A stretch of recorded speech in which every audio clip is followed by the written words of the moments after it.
Welcome back into the Pick and Roll NBA podcast with Jet and Sap, presented as always by Full Press Coverage. All-Star Weekend is officially upon us as the NBA is going to take their annual break.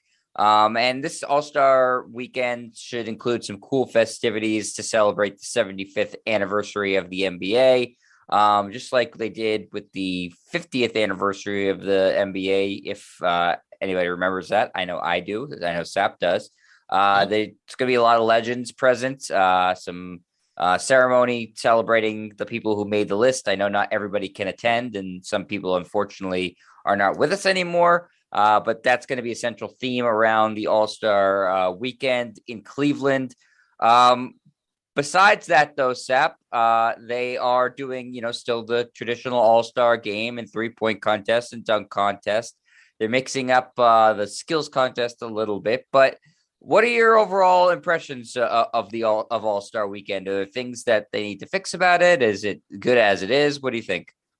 I think it's grown a little bit stale, Jed. I think, first of all, the dunk contest, which back in the 80s was the high end when you had Michael Jordan and Dominique Wilkins, and even before that, Dr. J. You had the biggest stars in the league showing up for the dunk contest. LeBron James has never participated in the dunk contest. I don't know how he would do in that. I mean, his dunks in games are more powerful and awe-inspiring than, say, creative. Generally, the best dunkers to me are the 6'4", 6'5", 6'6" guys like Michael Jordan or Kobe Bryant or Vince Carter, guys that literally like fly through the air and aren't quite as powerful as LeBron. So we don't see the established stars in the dunk contest. Now, if we had our way, obviously, first of all, Zion Williamson would be healthy. I think he'd be magnificent in the dunk contest. Again, though, a big, powerful guy. Anthony Edwards is a guy that you'd love to see in the dunk contest. But oftentimes it's just like unknown players who go out there and they're fabulous, but it's like, who are these people? Where it had a lot more traction when you had Jordan and Dominique and all those great players back, 30, 35 years ago. Certainly Spud Webb winning in 86 is one of the most memorable because Spud Webb was 5'6", or D Brown winning in 1991 at 6'1" and pumping up the Reebok sneakers. Those were really, really iconic moments. Now it's like four dudes that we barely know are in the dunk contest, and it appears that every dunk has been done already, and it doesn't really wow us like it used to. Yeah, I think that's certainly true about the dunk contest. And honestly, Sap, your guy ruined it. LeBron, he was he was supposed to, be the heir apparent to Jordan and win the dunk contest, and probably would have, but he never has competed in it in his career. And so I know Skip Bayless, all these years later, still gives him a hard time about that. So I blame LeBron for the lack of stars in the dunk contest. Sure. Well, you know what? It may be said tongue in cheek, but it may also be accurate. I mean, if LeBron's in there, then you would think other stars would come along to compete against him. And why hasn't he wanted to be in the dunk contest? I mean, Skip Bayless's theory is he doesn't want to lose and embarrass himself. I don't buy that. I just think that LeBron's always kind of looked at himself as more than a dunker. That, passing is his best asset out on the court, and that he didn't want to be that. Maybe he wanted to be a little bit different than Jordan and Kobe in that aspect. I think he's never done the skills competition either, Sap. Why hasn't he done the skills competition? Maybe he's busy making business deals at the All-Star game, right? He's trying to secure more business deals. That's called tampering, Sap. That's what he's doing. Well, we saw that a few years ago with Kyrie and Kevin Durant, two max contracts, and they ended up in Brooklyn shortly thereafter, or LeBron doing business deals to create wealth to buy a team at some point. So, yeah, it's unfortunate that we haven't seen LeBron in the dunk contest, and he's not going to start doing it now at 37 while he's, nursing a bulky knee. But I think that's lost a lot of steam. The three-point contest, I think, is still pretty good. The only problem, Jed, is the three-point shot is so prevalent in the NBA that it doesn't really wow us either, even in these contests. Again, I'm the old guy. I remember when Bird won it in 86 when he was still wearing the warm-up jacket. Guys didn't take 12 three-pointers a game. Bird, who I think if he played in today's NBA would be ridiculously efficient as a three-point shooter. But back when he played, he'd take maybe 3 or 4 a game at most. So the three-point contest was something that was different than the game. Now there's so much three-point shooting in the game that I think it also cheapens the three-point contest. But what other events can you come up with? I mean, the skills competition, you can only do so many things with that. What are you going to have, a 3-on-3 with I think we've had some shooting exhibitions, right? With like a male player, a female player, a celebrity. Like I think you're running out of ideas, and they're kind of stuck with this now because it's become a 3-day weekend. I tell you this story all the time. I attended the '82 All-Star game at Brendan Byrne Arena in New Jersey. So 40 years ago, we drove down on Saturday morning, and there was a shoot-around. Saturday, the Western Conference would come out for an hour. The Eastern Conference would come out for an hour. They opened the locker room, and we got to interview the players, whichever ones we wanted. That was it for Saturday, and then we came back at 1 o'clock for Sunday's game, and then that was it. It was, shoot-arounds on Saturdays, a couple of parties, festivities on Saturday night, and then the game on Sunday afternoon. Now, the players can't wait to get there. You got Friday, Saturday, Sunday, maybe even stay an extra day because the post-All-Star break part of the season doesn't kick into effect till next week, Wednesday or Thursday. So it's this long, drawn-out event, which I think is the one All-Star game in the 4 major sports where the players actually look forward to it. Like we see what happens in the Pro Bowl. No one wants to go to that thing. Right.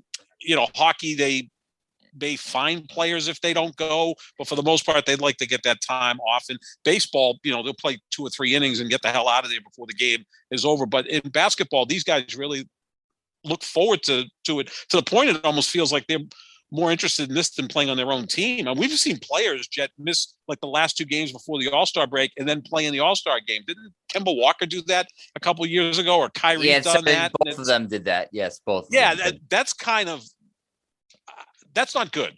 That's not good for your team. I mean, that might be happening with Zach LaVine this year too.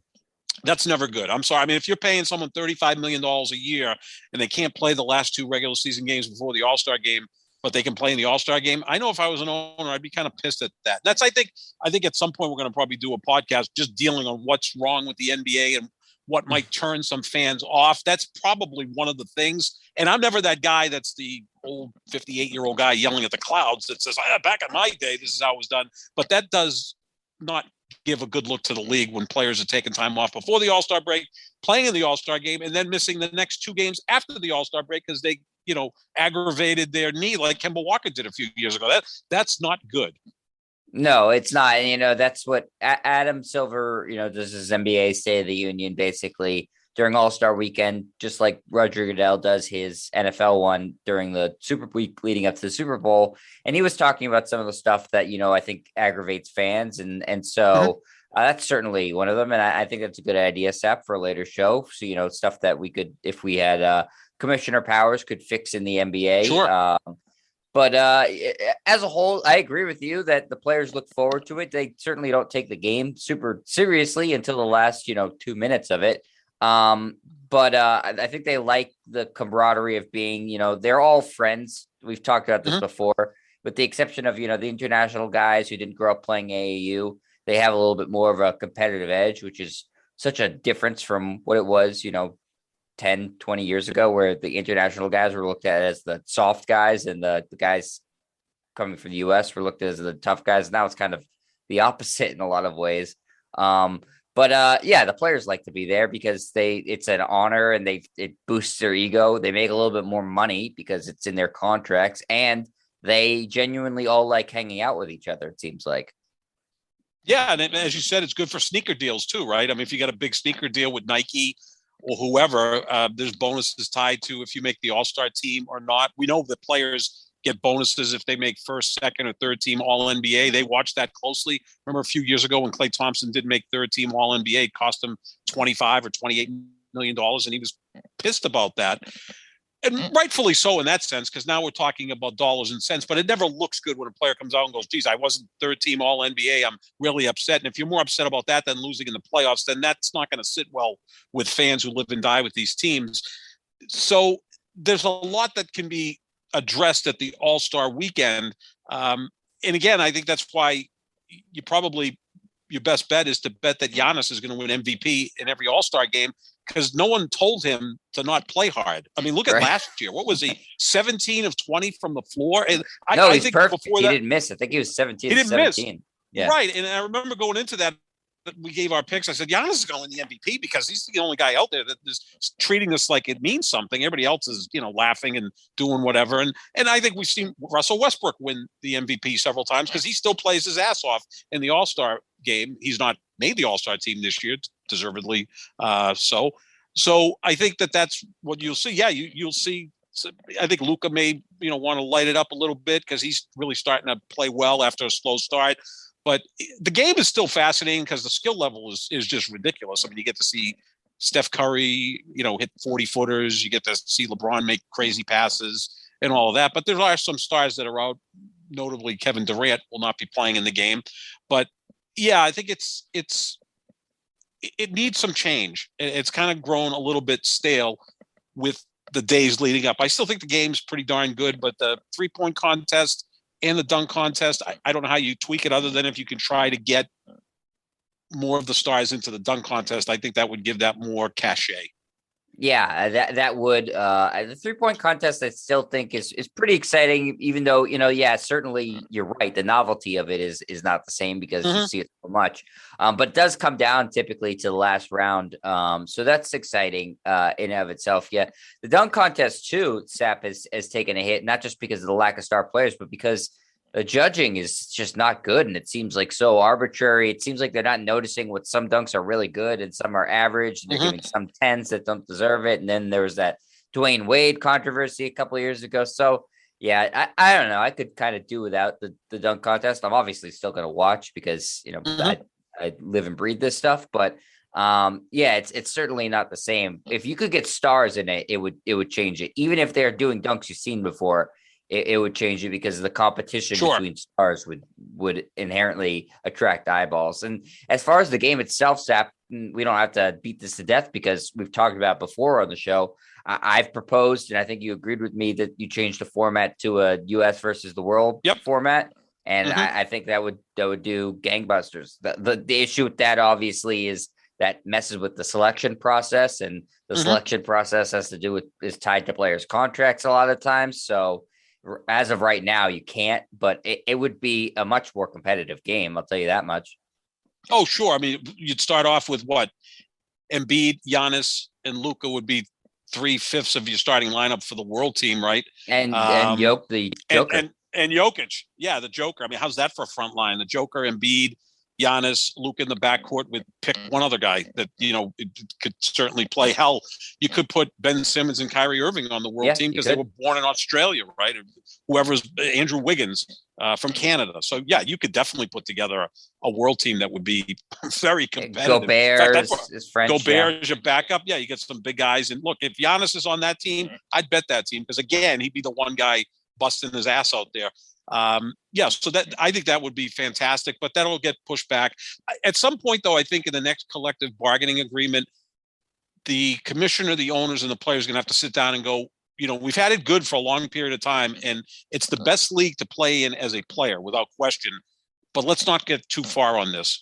With what Ben Simmons pulled in Philadelphia and what James Harden pulled in Brooklyn, that just doesn't fit well. Like, you don't see that in other sports. I get, quarterbacks are going to move this off season, but it's not as easy as what Harden and Simmons just pulled off in getting traded for each other a week ago. I think that becomes a major turnoff. The fact that the regular season is minimized, that players aren't playing a lot of games. I mean, I'm fighting with people who are telling me that Kevin Durant's the best player in basketball. I'm like, how can Kevin Durant be the best player in basketball when in the last 3 seasons he's played 71 games? Now, I'm not holding that against him that he missed an entire season with the Achilles, but how can you say that Kevin Durant's better than Giannis, who's played 102 more games than Kevin Durant?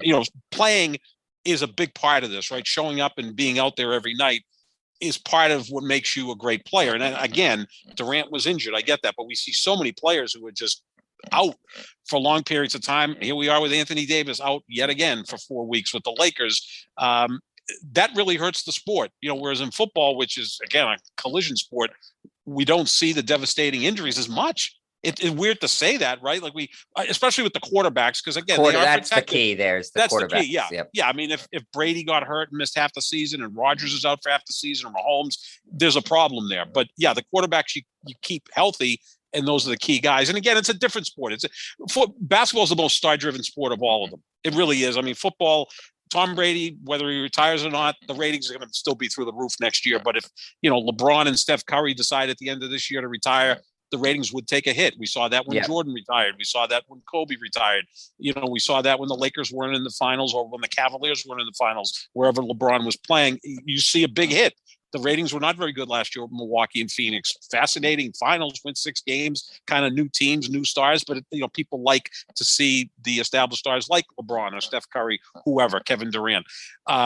So football will survive that. But, yeah, it's tough when you buy tickets to see the Brooklyn Nets come to town and, well, Durant's hurt and Harden got traded and Simmons isn't back yet and Kyrie decided to take the night off. And, Patty Mills is the best player that Brooklyn's trotting out there, and God bless him, but that's not going to really hold my attention or get me to the arena. That is something that the league has been dealing with for about a decade or maybe longer. And I remember talking about this with you about a decade ago when San Antonio was famous for a lot of the load management. And I was like, right. You've got a national game in November. You're not a month into the season, and Duncan, Ginobili, and Parker aren't playing in Miami against LeBron, Wade, and Bosh because Greg Popovich has a hair across his ass. And Kawhi, because Popovich has a hair across his ass. Who was like 22 at the time. Right. It was still on load management because Popovich has a hair across his ass. So, if I'm a Miami Heat fan, I go to see LeBron and those guys, but I'm paying good money to see the Spurs come in, and they're not the Spurs. That's a real problem, and I think that's something they're going to have to address. The other thing about the All-Star game, Jet, that I want to get your opinion on, is it too late in the season? I mean, we're 60-odd games into the season. There's only 6 or 7 weeks left after this All-Star game. Is it too late in the season? Yeah, I mean, I think it should be certainly closer to the midway point. It's now always in February. When was the 82 one, Sep? I believe, if I remember this correctly, I believe it was the very end of January or the very, very early part of February. Now, they don't want to obviously go head to head with the Super Bowl because that would be insane. Yeah, they would get 3 people who'd watch it. Right. You, me, and somebody else. Yeah, and a couple other people. Yeah, Bill Simmons. But why not play it the week before the Super Bowl? And I know the Pro Bowl is there and, whatever. But now the Super Bowl this year was on the 13th. Why not play it February 6th? It would be 2 weeks closer to the middle of the season. It's late in the season, and by then you get a lot of injuries you're dealing with, and it's almost like, it's All-Star weekend. I don't know, maybe play it a little bit early. I don't think you want to play it in January because then, it's getting closer and closer. Again, you're competing against football, which in 82, football was becoming king, but it wasn't this powerhouse that it is now. Right. That's what's become, Sap, the problem and why they push it so late is blatantly It's only because of football. So, it makes sense, to have the break closer to the midway point for the players' rest and just as a stopping point. But it's a business and they want to get the most people to watch it possible. And if they go up against football on a Sunday, they're never going to. If they go up against college football on a Saturday, they're never going to get the ratings. Yeah. So they've almost been forced into putting it where it is now. Right. Or do you have it on a Thursday night? That doesn't, but now it's not All-Star weekend. It's All-Star weekday. So I don't know if there's anything they can do about it from a business standpoint. No, just hope that the NFL doesn't move all the way to President's Day weekend for the Super Bowl, because then they'll be playing this thing almost in March. So I mean, the NBA has almost been put into a corner here with it, and you're totally right. It is too late in the season, and I'm sure the players would like a break a little bit earlier. But I think everybody understands, football is a Goliath, and if you go head to head against it, these players aren't going to be making as much money. The league's not going to be making as much money. They have to pick their spots. Mm-hmm. That's just sort of the nature of what football has become. It's an incredible, well-oiled machine, despite the fact you have owners, paying to lose games, and you got, teams having 300,000 emails that need to be hidden by the NFL. It's, it doesn't matter. It just keeps right on rolling and making money and getting 100+ million people watching the Super Bowl. Yeah, too big to fail. The NFL is too big to fail. They could not screw this thing up. They could try, and Lord knows they have, but you cannot screw up the NFL. It's too big to fail. Yeah, absolutely. But Sap, since we are at the All-Star weekend and it is a break, even though it's not the midway point anymore, like you said, we've gotten 60 some odd games from all these teams. So I think it's a good time to take a look at where the teams stand and where the MVP ladder stands, and sort of give our top 5 teams and our top 5 MVP candidates. So, Sap, let me ask you, what would you like to do first, the teams or the players? Let's do the players. All right, let's do the MVP ladder, Sap. And I think it's a fascinating race this year because it's really neck and neck. I tell you, it feels like every game it's almost changing. And so I think you have a damn good race. And it really does go to me. You could go more than 5. But let's do it in descending order, Sap. Who do you got as your 5th? At number 5, I had Chris Paul. Now his numbers aren't MVP level, but someone has to be given credit for the Phoenix Suns being the best team in basketball. 48-10. I mean, they were on a pace to win 66 games. At a time, I didn't think anybody was going to win 60 games this year. And they're coming off a tough finals loss in 6 games to Milwaukee, a pretty short off season. I thought that they were going to be a team that would finish 5th or 6th in the West, and they'd kind of scale back a little bit. They're better this year than they were last year. So I think Chris Paul should be 5th in MVP voting, and Monty Williams, to me, is the leader for Coach of the Year because he took a team that lost a tough final series. And normally when that happens, the next year you're in a fog and you kind of underperform. They're overperforming, but I've got Chris Paul at number 5. I think, that's certainly, it's a good choice. And I think, Sap, that sort of speaks to how good the year has been, in that, like, they have been, the Warriors have been fantastic. They have the second best record in the NBA. Sorry, I was talking about the Suns, rather. I don't know. I was thinking about Steph Curry for a second. The Suns have the best record in the NBA, 48-10. They've really have just ripped off wins, like huge win streaks all throughout the season. And you can still kind of only put him 5th because there's so many good guys. And really, Sap, like I said, I don't remember an MVP race where you could say, all right, here's 10 guys. They all kind of have a legitimate argument. I mean, it's crazy. So Chris Paul is certainly a good choice at number 5. For me at number 5, Sap, I am going to, I don't want to agree with you. So I'll just remove Chris Paul from my list just because for the sake of argument, and I'll say Steph Curry, who's having a good choice too. Yeah. A fantastic year. That's why I was sort of thinking of him too. The Warriors 42-17, having a great year. Steph Curry, as he always does, is having a great year. 25, almost 26 points a game. Sap broke the 3-point record this year, as we talked about earlier in the season. 5 rebounds, 6 assists. Had to play, the bulk of the year without Klay Thompson, who is back now. And I give Curry a lot of credit for the emergence of Andrew Wiggins. I know he was on the team last year, but I don't necessarily think of Curry as, a distributing point guard, though his assists are pretty good. But because we've talked about this before, right? He's so easy to play with. I think that also is in the locker room too. And I think he's given Andrew Wiggins a lot of confidence. So as odd as it sounds, because of how well Andrew Wiggins has played, I feel like that's elevated Steph Curry's MVP case, if that makes sense to you. Absolutely makes sense. And that's what it's about. It's not just about numbers. You can't just say, well, this guy is averaging this. I mean, we saw Russell Westbrook average a triple-double, win the MVP. I don't think he deserved it that year, but when a guy averages a triple-double for the first time since 1962, when Oscar Robertson did it, he's going to win the MVP. And of course, Westbrook's done it 3 other times since, unfortunately not this year with the Lakers. Yeah. And the same thing with CP3, right? With Chris Paul, I think he makes Devin Booker better and DeAndre Ayton better and the rest of that team better. And that's what Steph Curry does. Could you imagine a backcourt of Steph Curry and Chris Paul? I mean, it wouldn't be the biggest backcourt ever. It'd be a small backcourt. I think it would work fabulously. Right. It's interesting because they do it in different ways though, right, Sap? That's exactly. How they make, like, Chris Paul is the exact prototype of what a point guard is supposed to be. If you look at the dictionary definition and what, Dr. James Naismith was probably envisioning, that's what Chris Paul is. And, he's a distributor and he's going to play hard-nosed defense and he's a leader. And Steph Curry is all about, the spacing he creates and sort of that positive attitude. And Chris Paul is going to get in teammates' faces. Steph Curry is not that at all. Nope. And I think one of those. I think that's what's worked for Andrew Wiggins. We saw what didn't work for him, which was Jimmy Butler's leadership style in Minnesota kind of made him crumple. And so different players respond differently. Obviously, Devin Booker and DeAndre Ayton have responded really well to Chris Paul's type of leadership.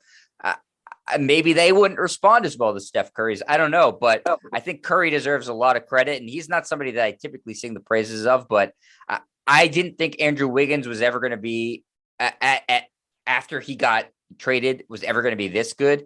I mean, I obviously was extremely high on him coming out of the draft, and something that Chris Paul and Steve Kerr and the Warriors have done have unlocked him a lot more. And so I really give Curry a lot of credit there, Sap. Who do you got at number 4? I got Ja Morant. And again, Memphis is the biggest surprise in the league this year. They have the 3rd best record, but they've also gone 11-3 without Ja Morant. Now, that's no knock against Ja Morant. It's more than Ja Morant is the reason for Memphis playing so well, but this guy is just playing out of his mind. Defensive end, I mean, he's had some blocks this year that looked like he was playing on a 9-foot rim. There was one block he had on a fast break where he just was 2 feet over the basket and caught the ball, almost like it was an alley-oop. We know what he's doing on the offensive end, and he plays so hard. And he's another guy I think at the All-Star game is going to play his ass off. Right. He's not going to take well to, this is the All-Star game, Ja. Just go slowly. He's not going to buy into that. So I have him at number 4. And I know a lot of people, including Kendrick Perkins, as recently as a month ago, had him number 1. Yeah, Kendrick Perkins has 50 different number 1s this season. He does. That's true about Kendrick. Yeah. Perk likes to put a lot of people up at number 1 at some point in the season. Yeah, love Perk. His MVP ladder should not be considered, definitely set in stone. It's a dry erase board of MVP ladder for Perk. Ja Morant, great choice, Sap. It was hard for me to leave him. He's off my list, but just barely. It was hard for me to leave him off. For number 4 for me is the guy who won it last year, Nikolay Jokic. The team is fine.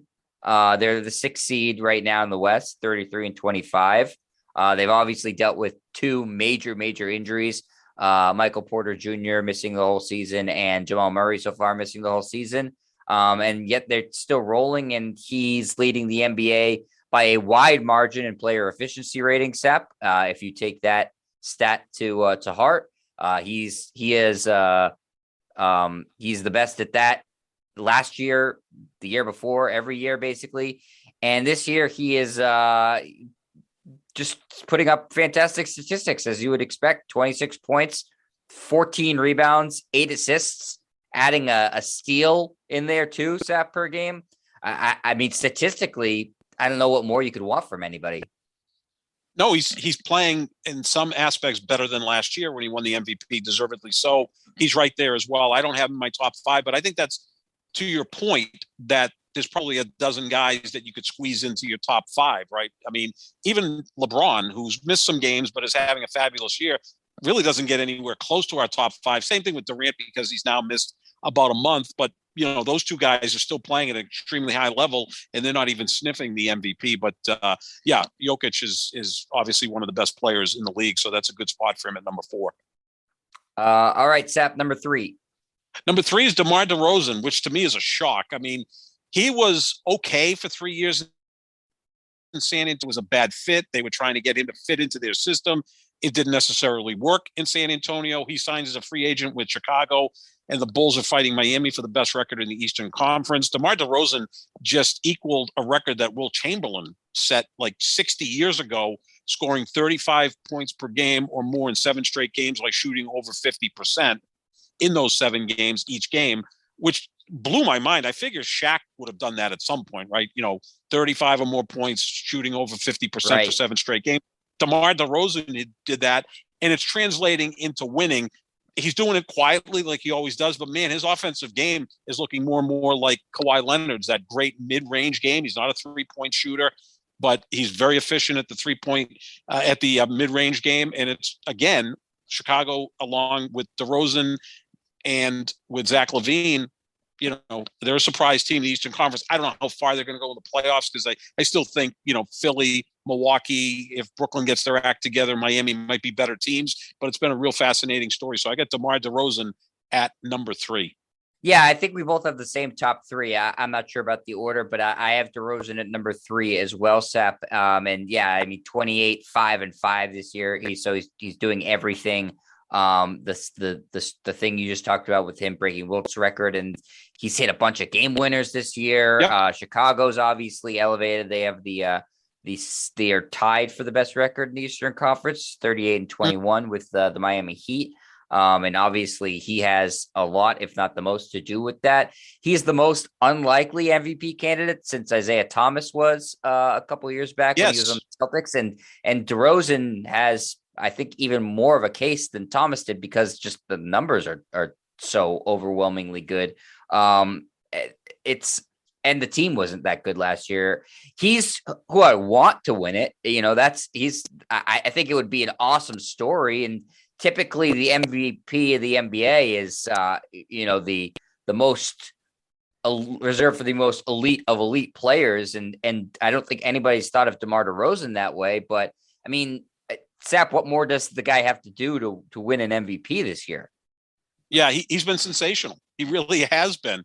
Again, it wasn't a huge free agent contract he signed with the Bulls. I was kind of hoping the Lakers would sign him because I think he would have fit in pretty well with LeBron and Anthony Davis. I think he wanted to go to the Lakers, he said. That's where he's wanted from. to go to the Lakers. Yeah, instead they decided to trade a bunch of players for Russell Westbrook, and the rest is history.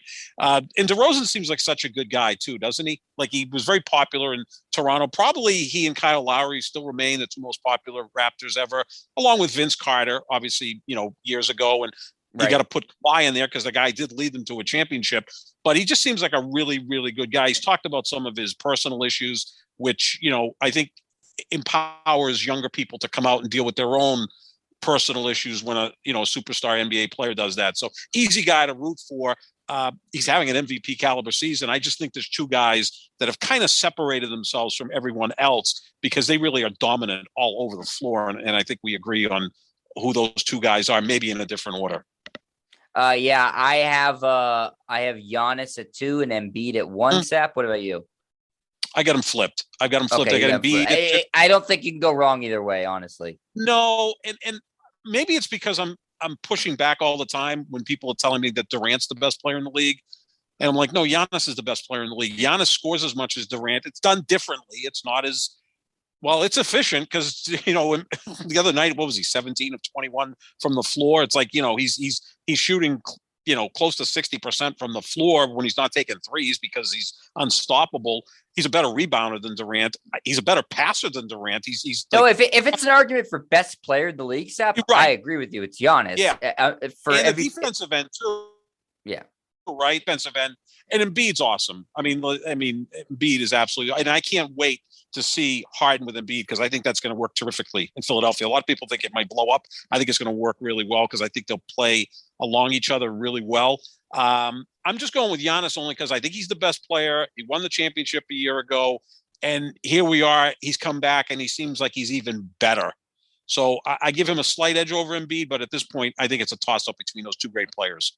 Yeah, I think the best thing that's happened to Embiid's MVP candidacy is Ben Simmons. The whole Ben Simmons saga and the crazy amount of distractions that have gone with it, and the fact that Embiid hasn't been able to play with the guy who's the second best player in the team, and yet they still have a great record, 35-23, third place in the East. Embiid deserves basically all the credit for that because he's been so dominant that Philadelphia has been able to not just stay afloat, but been at the top of the East for a while. So I know the Bucks have also dealt with injuries to Middleton and Holiday have both missed time, and Lopez hasn't played at all this season. And so Giannis, has helped pace them too. But Philadelphia, as it stands right now, has a small lead in the winning percentage column over Milwaukee. And I feel like Embiid's had less to play with. So I'm going to give Embiid the slight nod there, Sap, but it could change.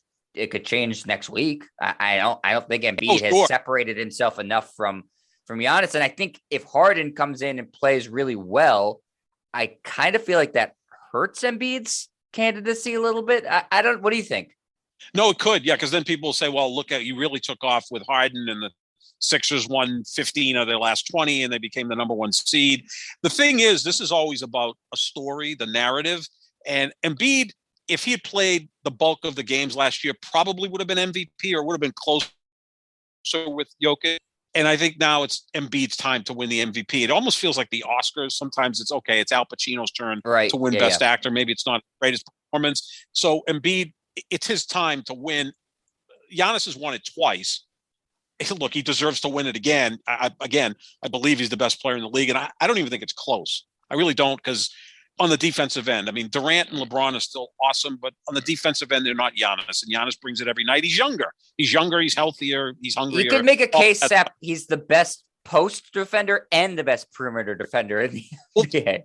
That's crazy. No, I mean, he's sensational. And again, I think that some people push back a little bit because it's not the prettiest to watch at times on offense, because it's him going to the basket so much. It almost has a similar feel, not with quite the power, but with more athleticism than Shaq had. He's Shaq. He's Shaq. It's unstoppable. It's like, okay, there's really nothing we can do. This guy, and he's relentless. And the thing is, and I remember we talked about this before the season, sometimes when a guy breaks through and wins a championship, it empowers him to do even greater things. It's like now the pressure is off. He's a champion. He's not Charles Barkley or Karl Malone, two all-time great players who never were able to win a championship. He's now a champion. Now you're going to see his game flourish even more, right? You would think that would happen with some quarterbacks. Maybe we'll see that next year with Matt Stafford. He wins the Super Bowl and becomes even better. So with Giannis, I think we've seen that. He is not rested on his laurels. He's better now than ever. He's shooting better at the free throw line. He's still a disaster from three. I wish he really didn't take threes because he's not very good at it. But the rest of the game is just incredible. Look at the assist numbers, Jet. I mean, he's setting up guys and making those around him better. And Middleton and Holiday, let's not forget, as soon as they won the championship last year, they were on a plane to Tokyo to play in the Olympics. I mean, they had no off season, so they've had to kind of ease their way back into things. I still think they're the team to beat in the Eastern Conference as long as Giannis is he's that good. Well, Sap, look at Embiid and Giannis's numbers. I mean, they're separated by a razor's edge. Embiid scoring 29.6. Giannis is scoring 29.4. Embiid's getting 11.2 rebounds per game. Giannis is getting 11.2 rebounds per game. Embiid's averaging 1.4 blocks a game. Giannis is averaging 1.4 blocks a game. They each average a steal a game. Where Giannis separates himself a little bit is he's averaging 6 assists. Embiid is averaging 4.5, which is, for a center, is pretty damn good. Yeah. Well, Shaq used to average some assists too. Shaq was an underrated passer. I think Embiid has such a great game because he can face the basket and he can hit threes and he can do so many things, put the ball on the floor, which is scary. Or how about this, Sep? Embiid shooting a higher percentage from three, Giannis shooting a higher percentage from the floor. Yeah. You can't, again, if there was ever a case right now for co-MVPs, these guys, yeah. Really, there's nothing separating them right now. You know what, Jet? It might come down to which team finishes higher than the other in the Eastern Conference. That's the difference. Yeah, if Philly ends up the number one seed again, it might hurt a little bit because of Harden. But then you also have to give Embiid some credit if Harden works out, because Harden's not the easiest guy to play with either. He seems like he has these problems with whoever he's played with. So maybe Embiid is, and I think Embiid's the guy that if Harden starts acting up, Embiid will say something. Like if Harden goes missing for a day and a half in Atlantic City or wherever the hell he's going, I don't think that's really his style, more Vegas. But, Embiid will probably say, hey, he wasn't here tonight because he was late getting to the game because he was in Vegas. Embiid has no filter, which I love. I absolutely love because, he's great material for what we do. But, yeah, it would be a pretty cool Eastern Conference Finals, too, Milwaukee, Philadelphia. And to see those guys kind of go at it. They kind of play each other. Not necessarily all the time, but that would be a fascinating battle. And again, two players who would have represented the world if you had the world all-star game. And again, I think that would be a fascinating thing to see at some point. Yeah. Right now, Milwaukee 36-24, Philadelphia 35-23, separated by 0.03 in the winning percentage margin. So again, the teams are neck and neck, just as the two players are. Sap, which leads us into our last discussion of the day.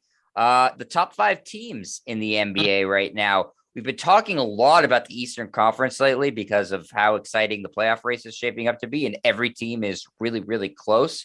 And yet the West has the teams with the 3 best records, Sap. So how do you see this? If we're just limiting ourselves to 5, how do you see the top 5 playing out? Kind of like the MVP, Jet, right? There's like 13 teams that you could say, well, they're almost top 5, right? Because if you look at the standings, not just the East, not just the West, but the entire league, the 4th best record to the 13th best record. So that's 10 teams. Only 5 games separate those 10 teams. That's fascinating. I mean, look That at is the Celtics. fascinating. And I think, too, Celtics, you can't you don't want to project right now, too. So, like, at full health, Brooklyn could be one of the best teams, sure, but they aren't right now. So I don't think you can, we'll throw them out. And they're not even in the top 13, but we do think that, Durant comes back, Simmons fits in, Kyrie on the road, that they'll still be a tough out. Yeah, so 5 games separate the 4th best to the 13th best team in the league. And again, we're 3/4 of the way through the season. This isn't December. We're into late February. So number 5 for me will be the 76ers. Again, Embiid. And I'm also playing a little bit of looking forward because I think Harden will come back after the All-Star break, and I think he's going to fit in. I really do. It's going to be a 2-month finish to the regular season. Then we're into the postseason. Whatever issues he has, and he seems to have them wherever he plays, I think this is going to be such a short period of time that it's going to work out well. So I get the 76ers at number 5. Yeah, I think that's totally reasonable. I am just going to wait a little bit to reserve judgment on how the Harden pairing works out. I agree with you. I think it will work, but I'll hold off for right now, and I'll put Memphis at number 5. Slight better record than Philadelphia. I do think that playoffs might be a struggle for them because they're, so new, though they did get experience in it last year, which is, I think, helpful and has helped propel them this year. But I will say Memphis right now.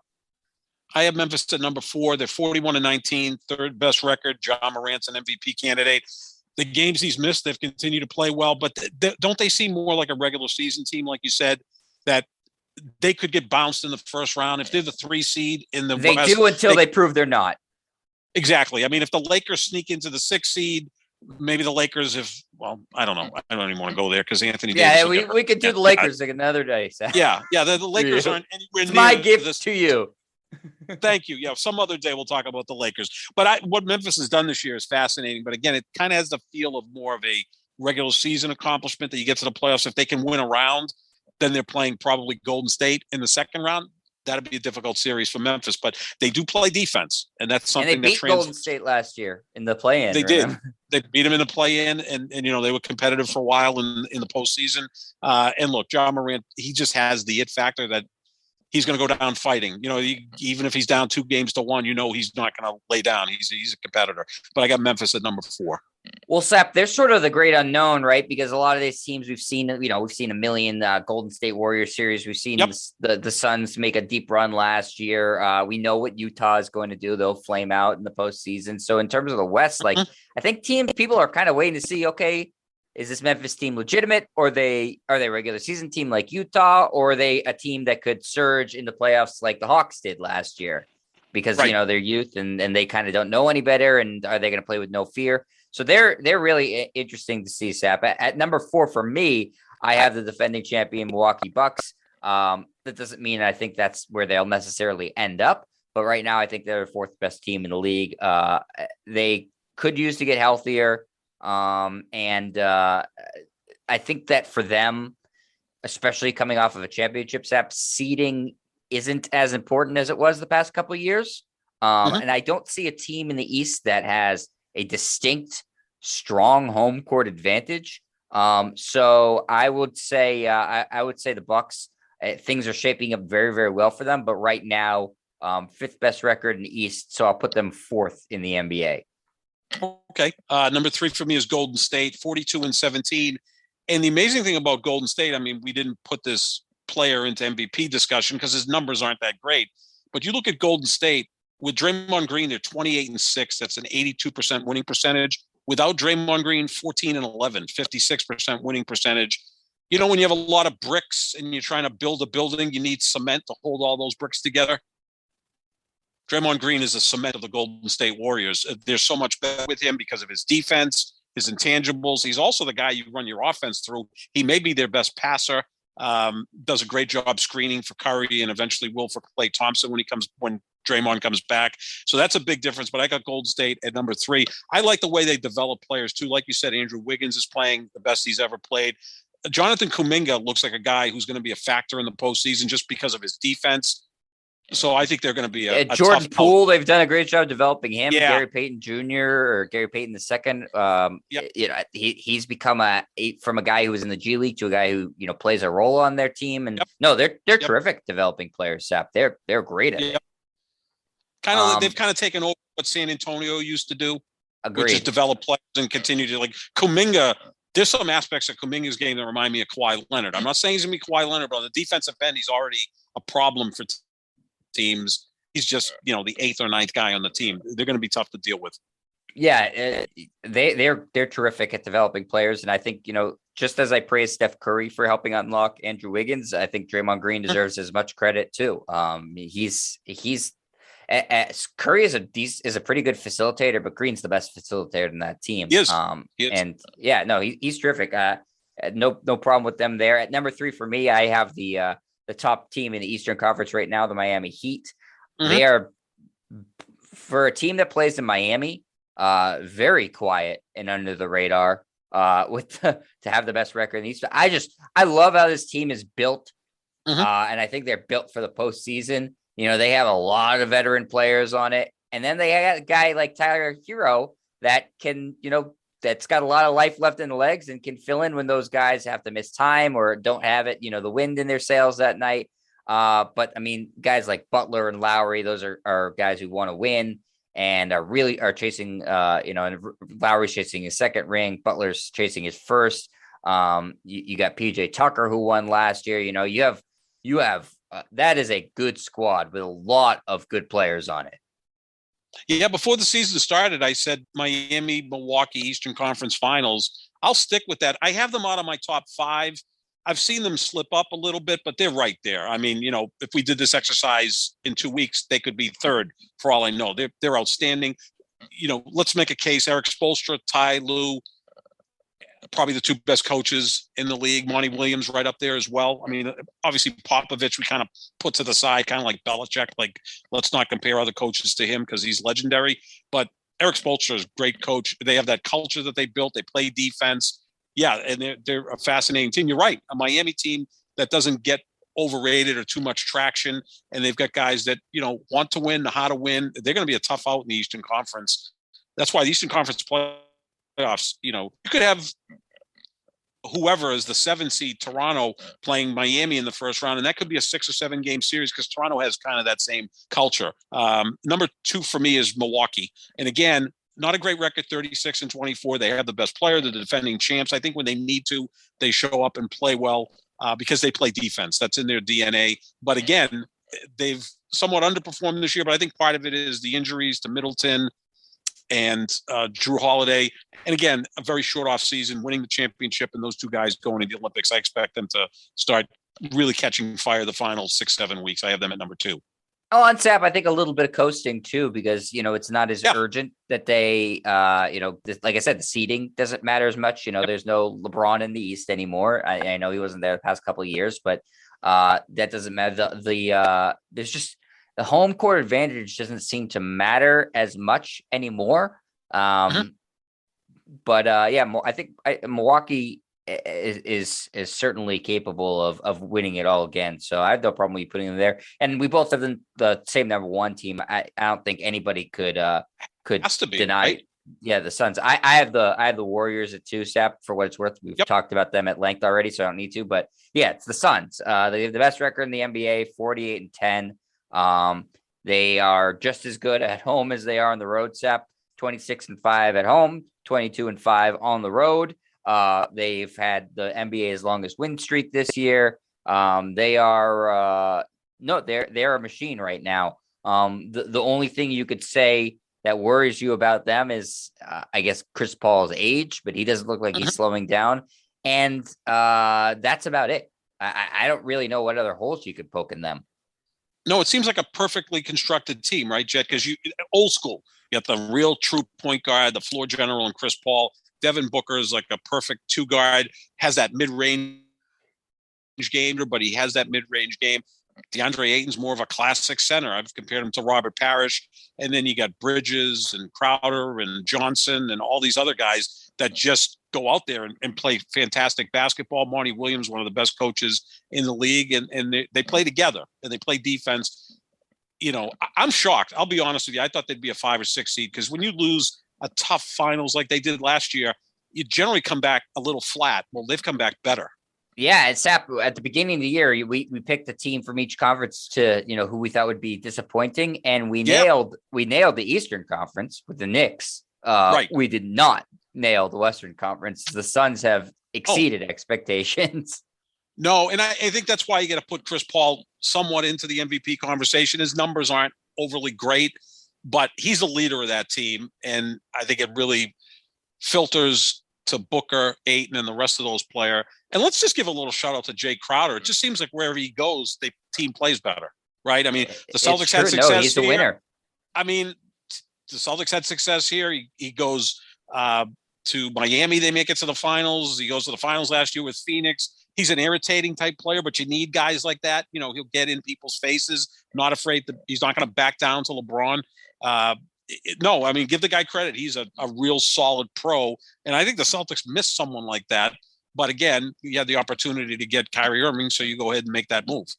Yeah, I mean, he's a great fit on that team. Mikal Bridges is a guy that's talked about his potential, one of the top defensive players in the NBA. Yep. So he fits in really well. We both lauded Cam Johnson last year. We like his game. Yep. We like campaign. And I think under the radar move step, we talked about a little bit in the offseason. JaVale McGee is just a great fit for this team because perfect. If Ayton misses time, he could start for him and be a reasonable facsimile. And what killed them in the finals was they had no answer for Giannis at all. And Ayton just was overwhelmed and he had no backup big. It was Kaminsky and because Saric was out. And so with the experience, the championship experience of McGee and the fact he's still a good player, I think that's really helped them a lot. And I think McGee is going to pay big dividends in the postseason for them. Mm-hmm. Another guy who just wins, right? Won 2 championships with the Warriors, won one with the Lakers. That kind of happens, right? I mean, I don't think it's by accident. They know the little things that take place for a team to win. And again, they needed that backup center last year because Ayton, I think, just wore down and couldn't deal with Giannis. Not that anyone can, but at least you have a capable backup who can give you 12, 14 minutes a night like JaVale McGee. Phoenix will be that much better for it. They've been fantastic this year. I'm shocked that they're 48-10, headed for like a 66 win season. Yeah. And, obviously the pressure is on Chris Paul to win his first championship as a career sort of cherry on top of the career. That's the one thing he lacks. And they're certainly primed to win it this year. There's no team that's played better than them. And they have, I think, all the pieces in place to win it. So that's the expectation in Phoenix is championship or bust. Absolutely. Yeah, it's there for them. They look like they'll have home court advantage throughout. They can win on the road. They have it all. They should have all the answers. Yep. All right, Sap. Well, that's going to do it for us here at the Pick and Roll NBA podcast with Jet and Sap. We will be talking about the All-Star game, probably recapping it next week, talking about what goes down, anything interesting, and maybe a couple other shows about things we want to change in the NBA, as you mentioned, Sap, but there's always plenty to go around. The NBA is never short on news. So make sure you check out the Pick and Roll NBA podcast with Jet and Sap, wherever podcasts are found, or on YouTube at youtube.com/JetStrier. And follow our social medias for all the latest updates and cool poll questions like Sap had yesterday for Michael Jordan's birthday. What's the better birthday tandem, Michael Jordan and Jim Brown, or LeBron James and Tiger Woods? I know how I voted. I know how Sap voted. But I'm curious. You know what? You could put Michael Jordan and my Aunt Teresa on the same birthday day and he would still win. That's the thing that infuriates me about Michael Jordan. It's like Michael Jordan and 4 stiffs could have beaten the 86 Celtics. Well, actually, Michael Jordan and 4 stiffs got swept by the 86 Celtics. Now, Jordan did have 63 in game 2, 49 in game 1. He was fantastic. But no matter what you do, I think it's a pretty interesting one because, LeBron and Michael to be the 2 greatest players ever. And Jim Brown's the 2nd greatest football player ever behind only Tom Brady. Tiger's the second greatest golfer behind Jack Nicklaus. So I think it's pretty interesting. The other thing is, I believe Sandy Koufax was also born on the same date as LeBron and Tiger Woods, December 30th. I mean, that would kind of put them to the top with Sandy Koufax. Yeah, but like you said, even if some bum was born on Michael Jordan's birthday, if you put him on the list too. Yeah, so he'd win somehow. Yeah, that's going to happen. We got to find out if there's another great athlete born on whatever it was, August 3rd for Tom Brady. We'll have to see if there's anybody on that. Yeah, it's a pretty good combo. That's a good one. Brady and whoever. It doesn't matter. Whoever, All right, Sap. So enjoy the All-Star break, and we will be back with a new show next week. Again, search for the Pick and Roll NBA podcast, Jen and Sap, wherever podcasts are found. Thanks to Full Press Coverage, and we'll talk to you later. See you, everybody.